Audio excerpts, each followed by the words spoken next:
সাহাবী ডাক দিয়া বলে, রে দুনিয়ার মানুষ, আমি তো নিজের পাওয়ারে কথা বলি নাই, মদিনাওয়ালার পাওয়ারে ঈমানের কথা বলেছি। মা ইয়ানতিকু আনিল হাওয়া ইন হুয়া ইল্লা ওয়াহয়ু ইউহা।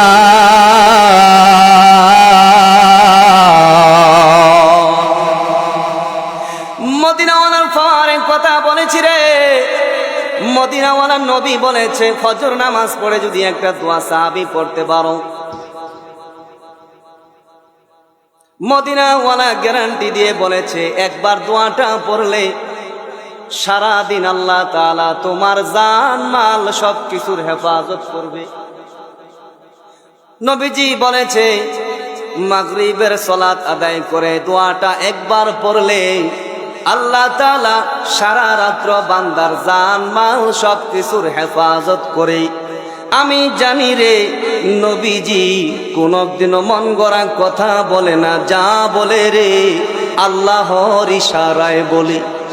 নিজে কোনদিনও আমাদের নবীজি নিজ থেকে কথা বলতেন না, মালিক যা বলার জন্য বলতেন তা বলেছেন, যা বলার জন্য আল্লাহ বলতেন না, নবীজি কোনদিন ওই কথা উম্মতের কাছে নিজ ইচ্ছায় বলতেন না। চিল্লায়া বলেন সুবহানাল্লাহ।